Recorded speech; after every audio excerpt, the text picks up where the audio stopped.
The today woman overachieving. Whatever you have, I don't want it. Whatever I have, you can't get it. So I am content with it. If you think you are better than me, fine, take it. I don't care. Yeah. Those who see the good in me will see it. So if you think you're better, that's fine. Exactly. My mothers were like, hey, shit, this woman, they will say, you. That law degree, I'm getting it. If you thought, so you decided, fine, that's your life. This is mine. And please allow me to be myself. Even if I don't do it, God knows I am doing it in my head. So let me just do it.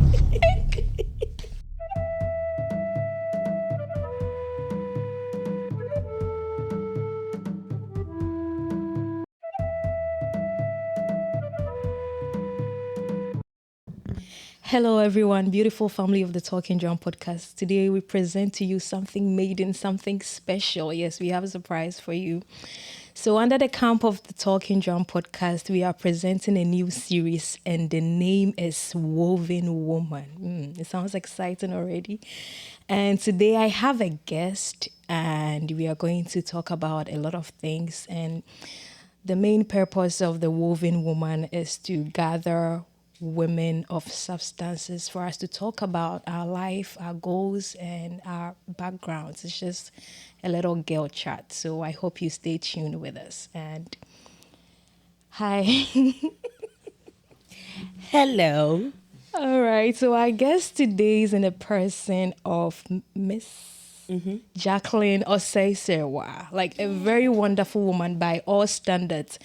I've not related with her for so long, but I mean, she's exemplary and I like her. Thank So, you. yeah, That's so sweet. the Talking John podcast family, this is our guest for today and welcome. Thank you, AJ. I mean, she's not a new face. I mean, for some of us, for some of you who have been with us from the beginning, you've seen her in a couple of our videos, and so she's not a new face at all. And I'm really glad you came today because I've been looking forward to this day since Nyame spoke to me about this woven woman. We couldn't think of any better person to start like the first episode with. So I mean, it's a joy to see you here, and I know today's conversation is going to be phenomenal. How do you feel coming onto the show? Well, first of all, I feel honored and I'm excited to be here because I really like your podcast. You guys are doing great. Clock it. Clock it. So a very quick profile about our guest today. So she is a midwife by profession. But I mean, that's not the only thing she does. She's a reader. I mean, not until last week I didn't know she actually read literature. Yeah, so she's a woman of several hats. I mean, yeah, she's a Bible scholar. Yeah, yeah, that is actually true. Yeah, and she's a wonderful singer. It is an honor to have you once again. You're welcome. Thank you. So let's just set the ball rolling now that you are here, and the whole topic is woven woman. That is the broad umbrella that we are going to be following through in the couple of weeks and months and years if the Lord God tarries. And what is your, perception, in your opinion, like this broad, brand, woven woman? What do you think about it? First of all, I would like to thank you for calling me here today. I'm really honored and excited. So, woven woman, when we talk about weaving something, it's about putting about a lot of threads together. Right. So, Yeah. woven woman would be like a woman who has been shaped by life experiences, traumas, pain, relationships, whatever you go through, and then it shapes you into a woman, like a woman of substance. I think That is my opinion. I like your definition because I mean when you look at how weavers actually it's like an interconnection of things, and the woman as you see it's not Just as you see her, she's been through there's a lot of complexity to come out better. Yeah. Right, that is interesting, and it leads me to my next question that I have for you. Okay. I want it's not actually like a question today, as we've hyped you, I mean, she's not a new face. I mean, for our viewers who've been watching our videos and our short snippets, we've seen your face all over. So they are now coming to hear the voice behind that face. Right, exactly. Okay. So we want you to, we know in a 30 minutes, 1 hour video, you cannot, I mean, compress or summarize, but just give us like a little bit of information or an idea how your growing up was like. If the question makes sense. Yeah, it does make sense. Your journey. It's an interesting question because when I look at where I am coming from and where I am now, it's been a journey. Those who know me, I'm from Antwerp. Antwerp. Yeah. I am from Antwerp. Whenever I tell people I'm from Antwerp, they're like, oh, why?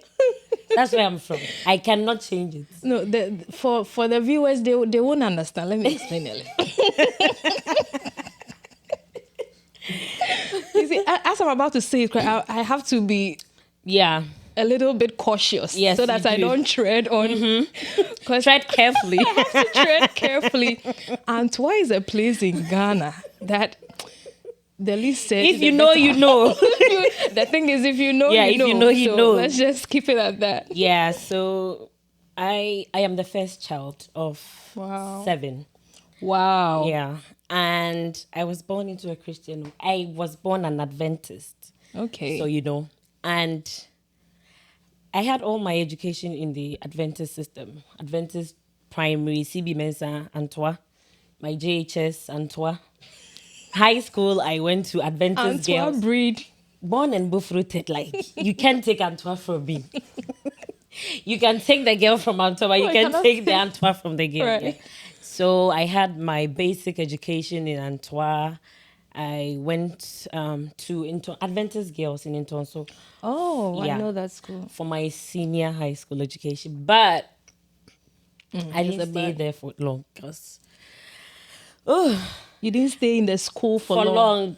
You know, I went to the high school, the 4-year class. So I did 2 years in Adventist girls. It was suffocating.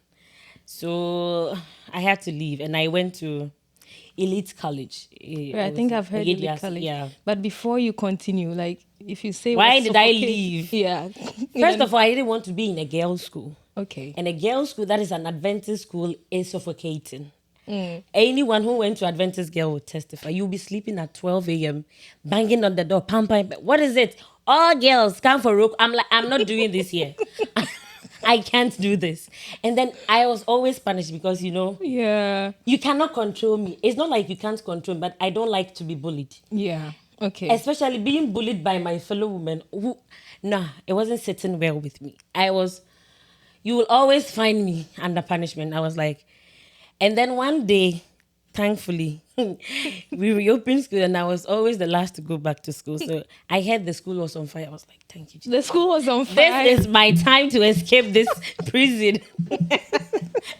And I had seen Elite College students at Stadium for... I think it's a private school. Yeah, it was a private school. I don't think it's still there. But whenever we went for Interco and I saw them, I was so excited because it was like they had some freedom I didn't have. You didn't have. And then I liked their uniform. I don't know.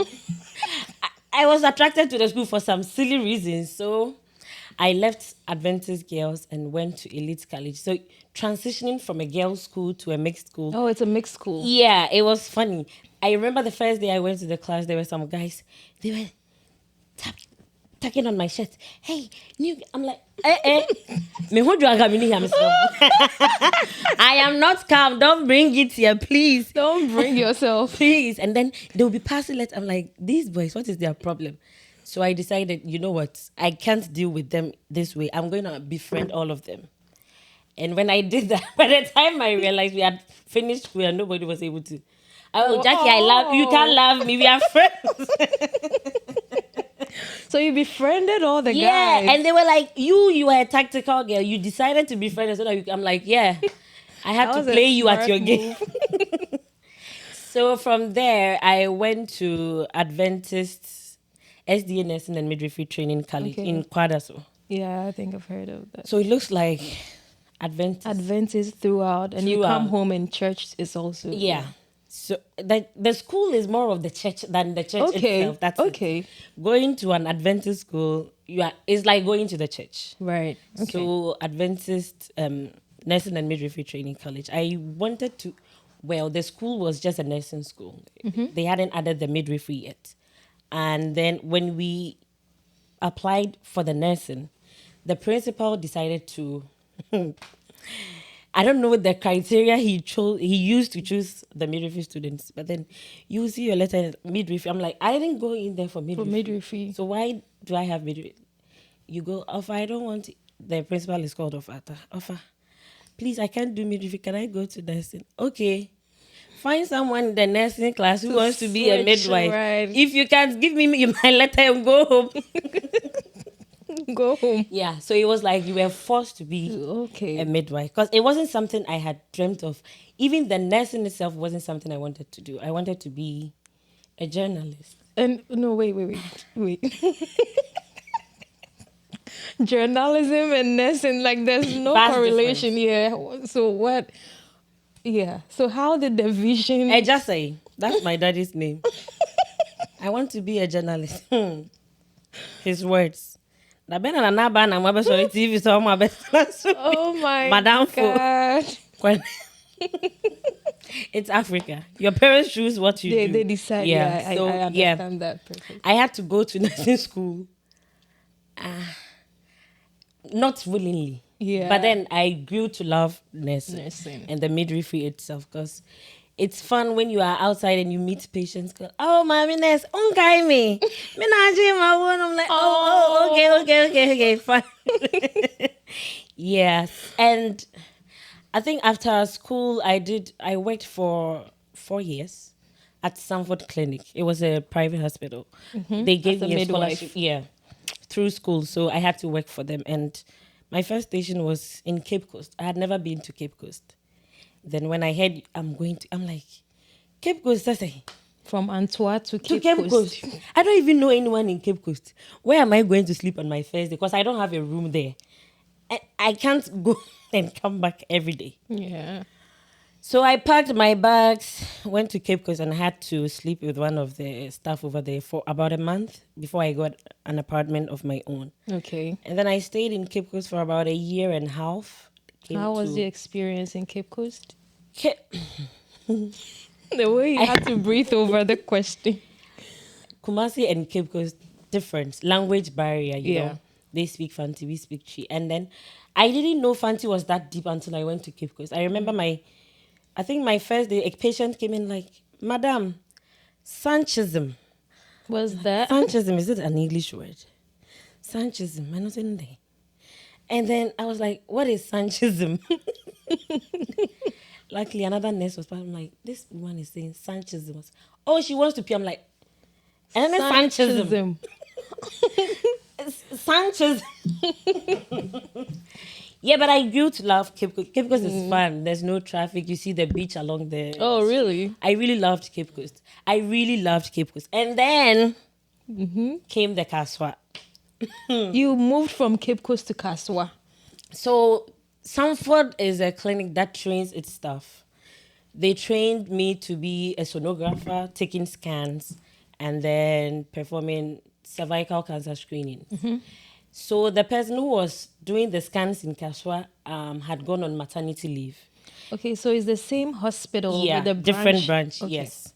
And she was on the maternity leave, and they didn't have, but Kaswa has the numbers more than Cape Coast. So we were 2 midwives taking scans in Cape Coast, and they were like, they need one of us to go to Kaswa. And I think I was already done with Cape Coast because, you know, management and all this stuff. And I was like, I'll go. Then I moved to Kaswa. I went to Kaswa and it was so chaotic. I'm like, what did I just do? I should have stayed in Cape Coast. But I came to love Kaswa too because, Kaswa was also fun. Even though you hear crazy stuff about Kaswa, but Kaswa was fun. I heard Kaswa is a whole continent. Yeah. Kaswa is not Central Region. It's not Greater Accra Region. Kaswa is just Kaswa. We were just on our own, minding our business. Yes. So from Kaswa to America. Oh wow! What a great transfer to America. What a great transformation. I think throughout what you just, narrated, what I see or understood or made out of what you said was, that stood out to me was you being faced with obstacle or something that you didn't really like and growing to love it in the end. I mean, I think it's a positive energy. Yeah. Wow, interesting.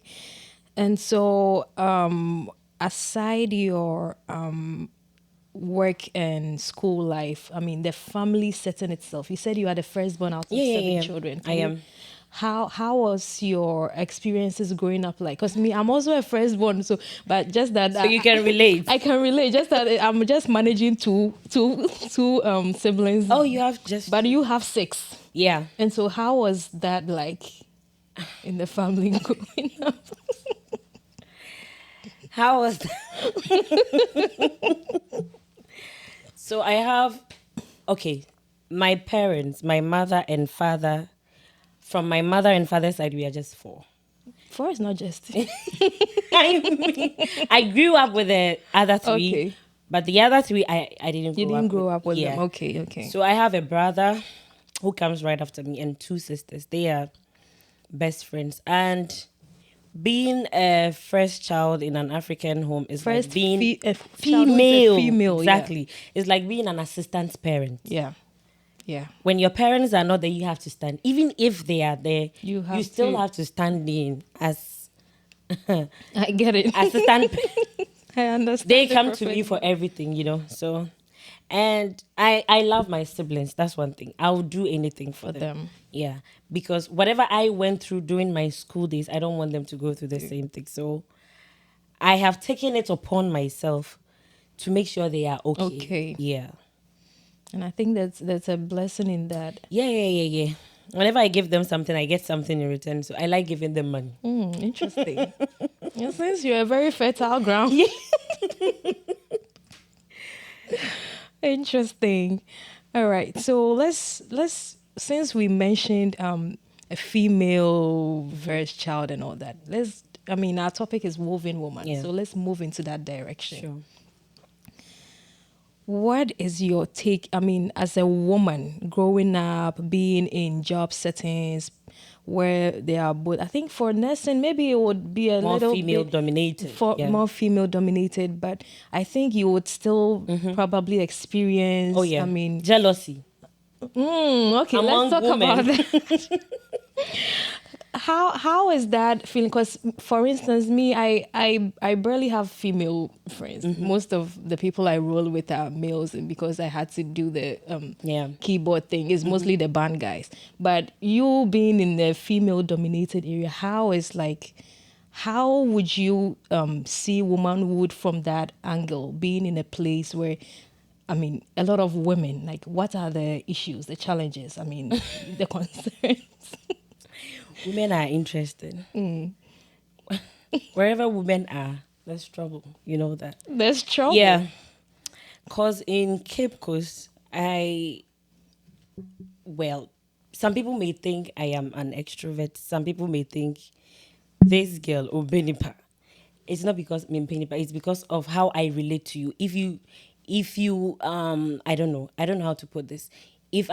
If my energy doesn't resonate with yours, you may think I am hostile. Right. So when I went to the Cape Coast, I was the first midwife over there. And I think there was another midwife who had left. So there was a gap, and then there were no patients coming anymore.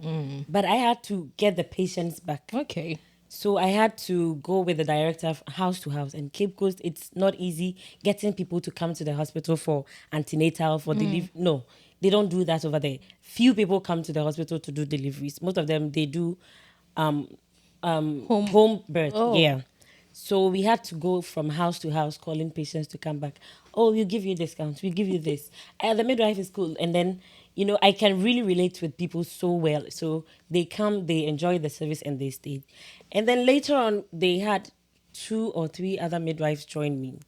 And then they started the actual maternity, like labor and delivery. It was just antenatal from the start. Consultation. So we started the labor and delivery, and I didn't want to talk about this, but I think I have to. There was another midwife. You know, I did diploma in midwifery, and she did degree. So you can imagine. She felt like, oh, she has a degree and I have diploma, so she's better than me. Yeah. And I am one person. I'll just stand and watch you. If you feel you are better, I'll just stand aside and watch you. Just do it. I'll learn from you. Yeah. This tone. I mean, I don't have the strength to banter with you. Yes, you did the degree. Repository of knowledge. Take everything. I'll just stand here and learn from you. No competition. I don't even have the strength to compete with you because midwifery is already stressful. I can't come and kill myself. If you want to take all the patients, carry them, take them to you. At the end of the day, you still receive yourself. Exactly. I don't. Madam, you can do. So, yeah. And one day, that is what made me leave Cape Coast. I was around and then someone gifted me a car. They didn't know it was a gift. They were there and someone just said, when yes, kakro the baby shop will be no. I know the got a car. And I had it. Let me translate it for our viewers. I had money. Instead of me to open a shop, I went to buy a car. Because I'm stupid, yeah. How does that even concern And then I went, I'm like, you don't have a car. You don't have a shop. What are you doing with your money? Yes, it is my money. I decided to buy a car. What is your problem? And I'm like, no, this environment is hostile. I don't want it here anymore. Toxic. Let me just leave. So I left the place for them. I'm not killing myself with...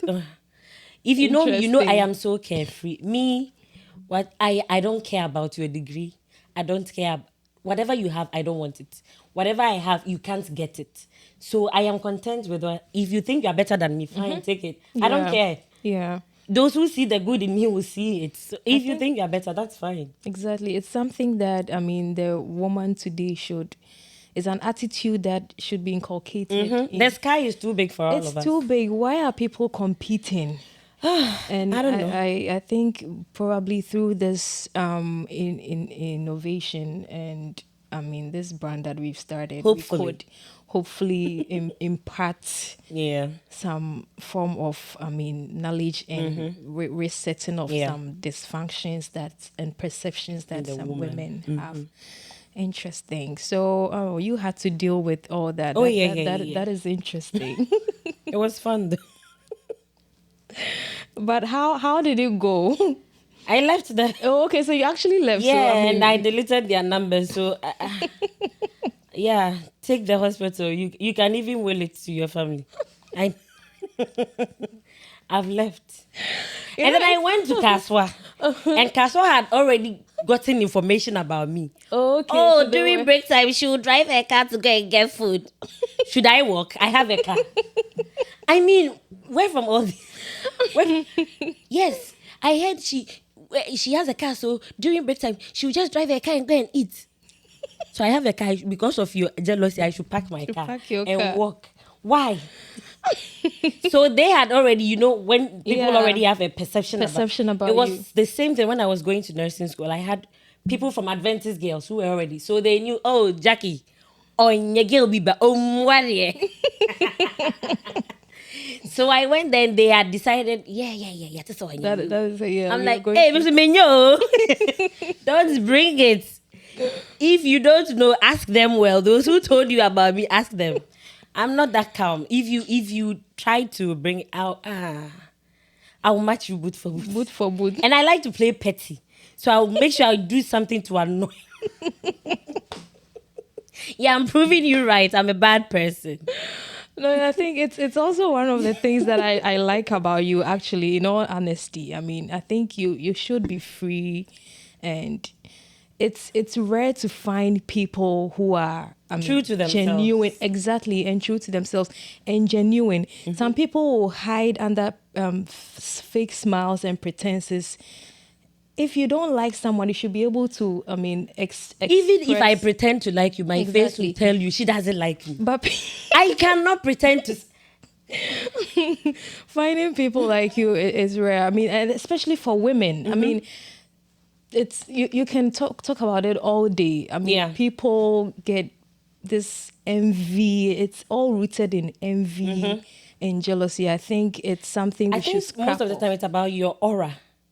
And then when you are doing something and people complain a lot, it's because they don't have the nerves to do what you do. Start. If they have the chance to do what you are doing, they would have done more. More, exactly. I told you I'm an Adventist when I started wearing earrings. Which I know you are such a fan of. Oh, yes. No doubt. Then when I started, my friends from the Adventist, Chucky, are you wearing earrings? Yeah. Did you die? Nerve. When I pierced my ears, did you die? You didn't die. And then my father called me one day. Are you sure you are okay? I'm like, okay. You are going through some episodes of... Are you sure you are normal? I'm like, where from these questions? The way you are wearing jewelry. I'm like, oh, that's... Okay, let me tell you the truth. When I was young, I was living under your roof. I had to comply to your rules. I am living on my own now. This is what I have always wanted. Please allow me be myself. Even if I don't do it, God knows I am doing it in my head. So let me just do it. God knows this girl, if she gets the chance.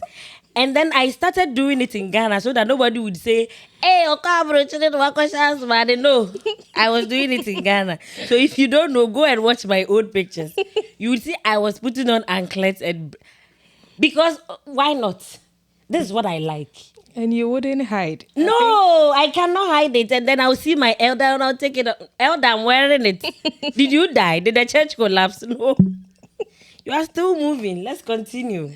Such an interesting personality we have today in the studio. All right. So do you have, I think everybody has failures, but do you have like any striking failure that probably brought you down or something? Because for a person like you, we would always think you are always in your happy days. But everybody has those days. People always think, Jackie, do you ever get sad? You have no idea. I just But the remember... thing is, if I am going through something and I cry, will it solve it? It wouldn't solve it. If I laugh, will it solve it? No. What can I do about the problem? If I have solution, then solve it. Why are you crying? Why are you crying? If I don't, whatever concerns life, time, I don't concern myself with it. When I was young, my daddy was a librarian. He gave me a dictionary. My daddy gave me a dictionary, and I was like in class 4. In my school, I was the only one with the dictionary. Okay, I mean, you're... And one of my teachers, I remember this woman took my dictionary. Oh, Jackie, I'll give it to you. She didn't give it to me again. And I went home. 1 week, my daddy, where is the dictionary? Madam Hannah took it. She said she'll give Madam Hannah, please, can I get... No, I don't have your dictionary. I'm like, you took my... I was so scared that my daddy was going to kill me. You. 2 weeks came. He didn't kill me. 3 weeks, I'm like, by next year, he would have forgotten about this. And then he did forget. Okay. So anything that concerns lifetime, I don't concern, because I know even if it's 100 years, it will come. It will actually come. When I first went to nursing school, I was like, there been 3 years, but so maybe school. It's been 9 years. So time, don't concern yourself with such things. Failure, it's part of us. As human, you are bound to fail. But how you bounce back is the solution. Right. If you fail and you let it get to you, you're not going to get up and then move forward. Just let the past go. Move on. You'll be fine. You won't die. Eventually. If you don't die, go on. Life will go on. Yeah, eventually. Yeah. But at the moment you are going through it, you might feel you want to die. Yeah. What am I going to do? God save. 1 week, the pain will reduce. 2 weeks, 1 month, you even... what was I crying about a month ago? You won't even remember. So, failure, yes. We are humans. We are bound to fail. But when you fail, just get up and move. Just get up.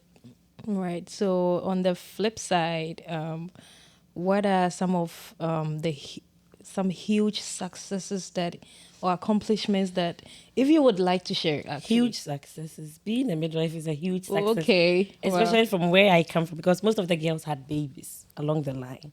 And so when you say it like that, you have to say it in a way that our viewers would understand. Because over here, having a baby does not stop you from going to school. They had but babies. Where we are coming from, like teenage pregnancy, you know, Yeah. and then they are just done with school. So when I started nursing school, I'll go back. Before that, when I was living in Antwerp, there were some girls there. They were, I don't know, their parents left them to do whatever they wanted. Okay. So these girls would go to KJT. I was like, when will my mother leave me alone to go to KJT on my own? My mother would never forget it. She won't even take you to talk of leaving you alone. During the night, people will be going out. My mother would come, Jackline, send me a two baby. My mother was always screaming and yelling. Very I don't strict, know. like typical Adventist home. Like, Yeah. You don't want any disgrace. If you don't know you get pregnant, you and your baby will suffer to death. Okay. So that was my inspiration to do better. And then as a girl or as a person, you should have goals. This is where I want to be. So this is what I'm working towards. Yeah. If you don't have any goals, that's where you backslide on along. You just let it go. But you should have goals. So being a midwife was a great achievement. I didn't expect, not that I couldn't do it, but financially there was, I didn't have the finances to do it, but I still did it. So coming out it was great. Yeah, I was so proud of myself. I'm like, finally, if you ask me buy a midwife. And then one of my uncles came from Canada or London and he saw me. He was like, I was driving. He asked one of my cousins, Sister Diana, yeah. Did I not you be midwifery school? What were you expecting? Yes, that's how God does things. God does things. Yes. Yeah. Whatever you don't expect, just have a genuine heart. Like living this life, just be carefree. I don't know how to make people understand that life, you cannot control certain things. Yeah. If it's bound to happen, it will happen. Just focus on what you are doing. Move on. Like, just move. Things will work out eventually. If only you are focused, you are invested in what you want to do and where you want to be, you do it. You're not letting people pull you back. Me, nobody is pulling me back. They can't. If my father couldn't stop me from wearing earrings, you can't tell me nothing. You know what I'm saying? That's a fair point. So far as I'm doing what is good for me, no. Your opinion don't matter. Don't matter. Yeah. I think this is what we've been emphasizing all these weeks on the Talking No, your Drum opinion podcast. don't matter. If it's good for me, that's why you have your life. Do what's good for you. Let me do what's good for me. Most times, I feel people just displace their anger on you because they couldn't achieve. But that is why you have your own life. Do what is good for you. Let me do what is good for And auntie called me and she was like, Jack, as Marina Ashan, the many new, I'm like, ain't I want to show no? Me manage you, Oh my God. So what do I do? I should sacrifice my happiness for yours. You don't do that. I'm not asking you to do sacrifice something you like for me. So why are you asking me to do that? No, we don't do that here, Mama. I mean, the same thing that you said, someone has said it to me another way. I made a hairstyle. The person was like, AJ, this is your hairstyle. I don't like it. You don't like it? As in, who are you and what are you? This is you have your own hair. Do what you like, eh? The audacity people will approach you with things they don't like. This your chain, this your anklet. I don't like it. Is it on your leg? You don't like it, so you don't have it on your. I like it and I have it on. What is your problem? That's all. Okay, come and remove it. All right, the conversation keeps getting interesting. I have one more question for you. Okay. So could you let us know what your take is currently on the woman today, the modern woman? The modern woman. I like the modern woman. Because fortunately, we are not like our mothers. How is that fortunate? Yes, it is fortunate. We are living lives for ourselves. Yeah, we are not living for male validation. Okay. The today woman overachieving. And I like that for us because women are going to school, women are achieving, doing bigger things. Doing that massive things. Weren't expected of women to achieve. Our mothers were like, this woman, they also hear you. That law degree, I'm getting it. If you thought so you decided, fine, that's your life. This is mine. And they are not allowing people force them into marriages and bearing children. Yeah. I feel today's women don't even have any interest in getting married. We are more interested in achieving bigger things for ourselves because we've been kept in the dark for a long time. Oh, a woman's place is in the kitchen. No. Now we are taking the mantle. Back then. Yes. This is a new generation. This is a new era. We've taken the mantle and we are doing bigger things. And I love that for the today woman. We are so open-minded. We do not allow culture, religion to keep us down. Yeah. I mean, once she wants it, she's getting it. And it's beautiful seeing young women. I see my mates getting their degrees, their masters, and I'm so proud because they could have ended at diploma and just started having babies, getting into marriages, and then your husband will be like, I don't want you to be a midwife. Stay home. Midwife, did you pay my school fees? Still a wife. Yes, I'm still a wife. I had a guy tell me, oh, really? Like school fees.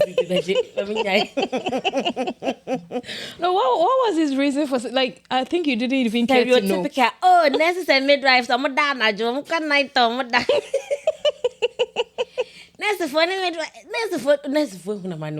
No, actually, that is like there's a lot of stereotypes related to nurses. I mean, you are a nurse. Are all those stereotypes true? In the How is that true? That one is true. That is a stereotype that I have witnessed. If you come to the hospital and you are trying to tell me what to do, especially when I was in Ghana, those from abroad, they would come to Ghana. America. Or you have a patient come to tell you, yeah, I mean, why are you in my? You are in my setting. You have to respect my. Yeah, I get so it. The nurses have decided, oh, but not by disrespecting me. I'm disrespecting you back. Yeah. You didn't take me through school. I am here doing my job. I am taking care of your mother, your father, and then you come and you feel you have the right to insult me. Some people actually disrespect professionals. Yes. So if you disrespect me and I disrespect you back, to every action, there's a reaction. And you cannot control my reaction. I may keep quiet. I had patients come and then antenatal, we had a lot of people. I'll be taking scans, doing cervical screening, attending to antenatal clients, and then they will be outside. And I'm a better and a room 5 because you won't pay that. And I'm like, then I'll call the midwife in room 4. That woman there, please take care. If she comes to my room, it will be war. You can come. I'm not talking to you. I will measure. I won't tell you anything. Your labs will come. I won't explain it because you are disrespectful. You saw somebody in the room. We are not playing in there. Someone has concerns. The same way when you come there, you have your concerns. And the same patients, when they come in, they want you to take extra time.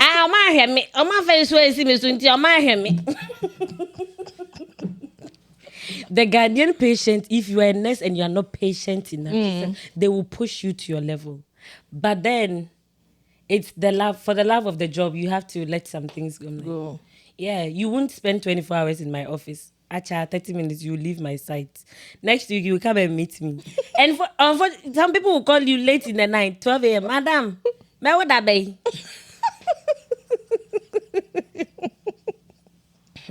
No, this is interesting. You know, I was a health professional, but I don't have like that close proximity with patients as you people do. It's really fun. Like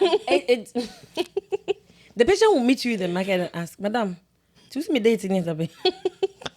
Woman, you are a lot of people. Can I keep all your EDDs in my head? That's why you have your book. I told you. You are calling me at 12 a.m. Madam Mewda Bay. But I loved it. I loved the job. It was fun, you know. Right. Midwifery is fun. I still miss it. Yeah. So are you ever, so as you've said, no. You don't know what I'm going to ask you. You are going to ask if I'm ever going to be a midwife again. Not in America. Not Why? even a nurse in this America. Why? In Ghana, the nurse has the upper hand.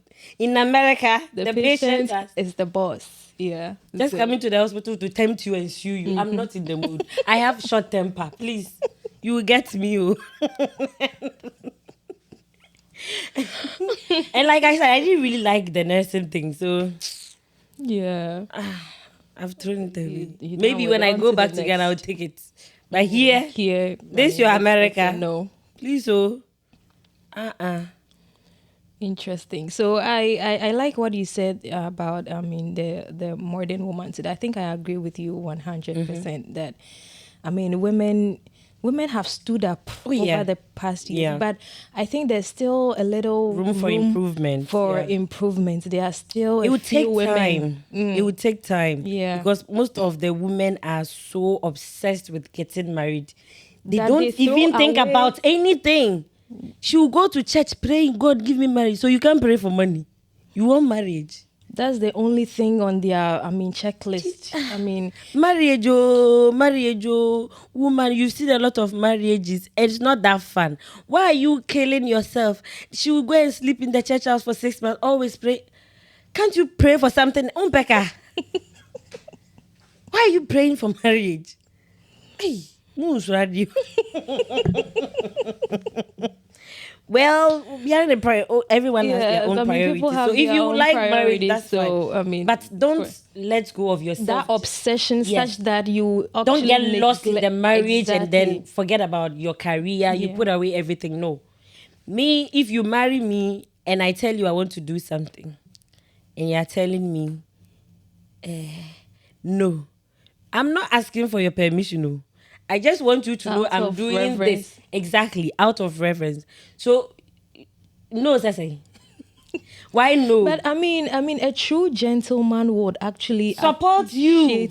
A woman who is striving for something. So, but most men are intimidated by successful women. Where from that narrative? What is I think it's insecurity. Insecurity. They are so. I don't know. If you are insecure, don't come close to me, because me, I will intimidate you. I want to achieve the highest of the. Growing up, I wanted to have degree in nursing, degree in law, surgery. Like, I wanted to have a bit of everything. But if I can't do it, I'm not going to limit myself just because you married me.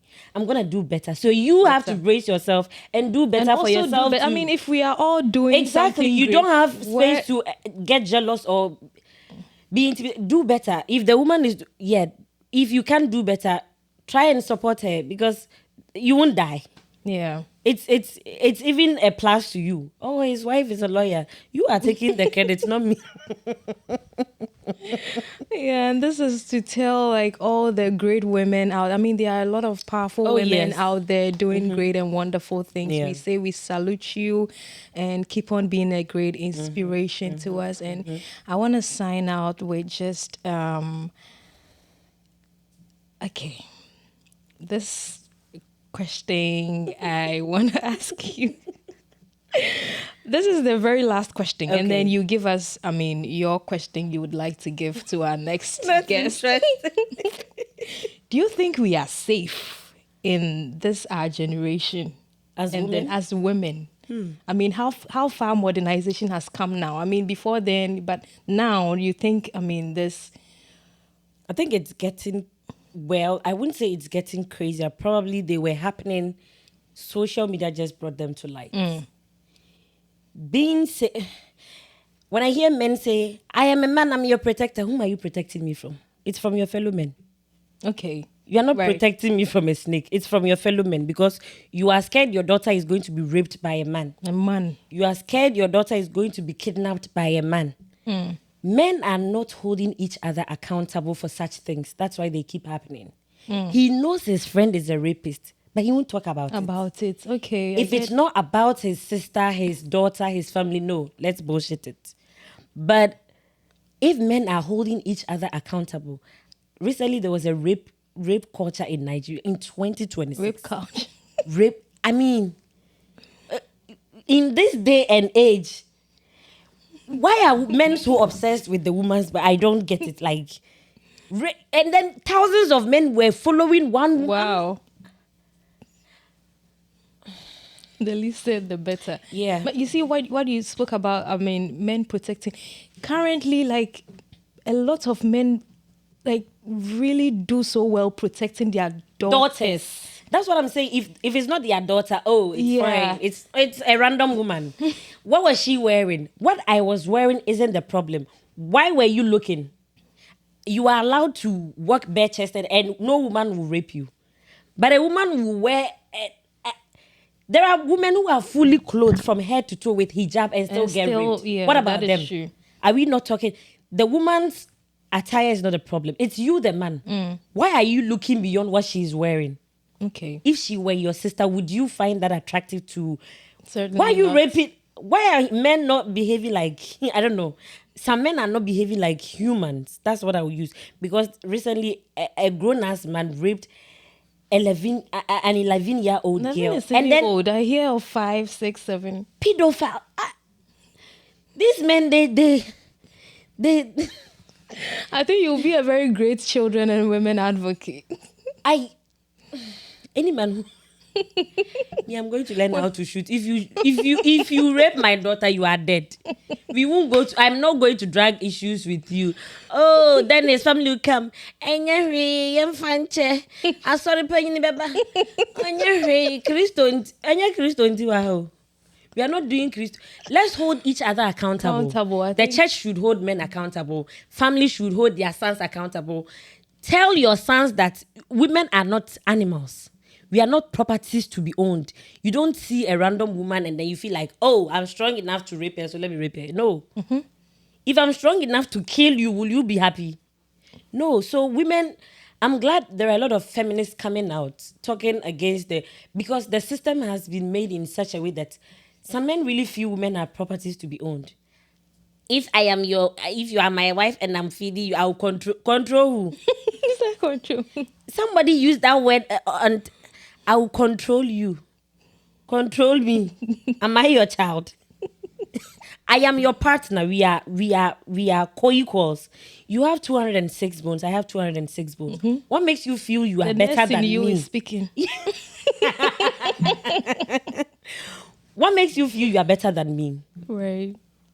You came from me. You should have some respect for me, because I don't understand this rape thing that is going on. I don't know. It's crazy. It's crazy. Yeah. Women are not safe. You walk and then I really like crime documentaries. So me, I am very paranoid. Whenever I see a man following me too close, I'm going the other way. Please, don't come and rape me.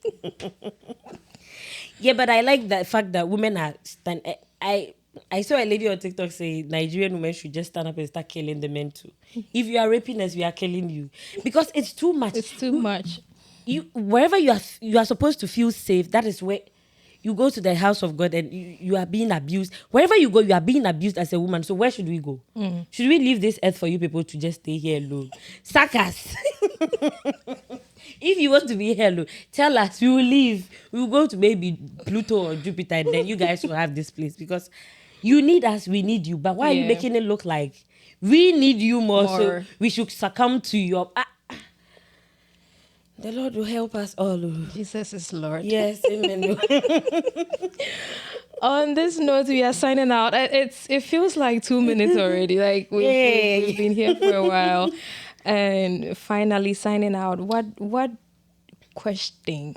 This is going to be like a culture for, the Woven Woman podcast. I beg, give me a question. What question are you leaving for the next woman who is coming to sit in your seat? The next woman coming. Let me see. Who is coming? I don't know. If it's Edna, I don't. Ask. These are our production managers. You can ask them for tips.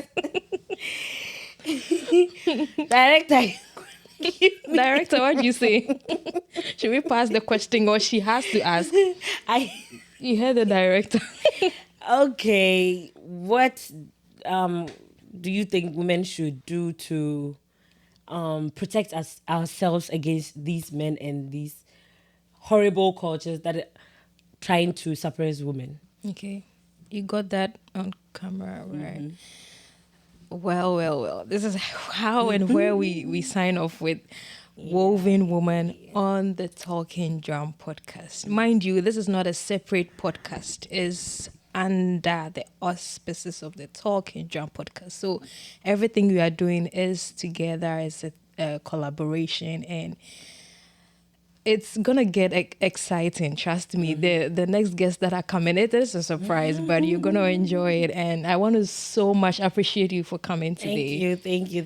You made the conversation seamless. And it's always Thank a you joy for to have having you me. around. You're welcome. And so our production managers, we are done. So I think you would have to give us some Item 30. item 30. All right, viewers. See you on the next episode of Woman Woman. Bye. And free your soul.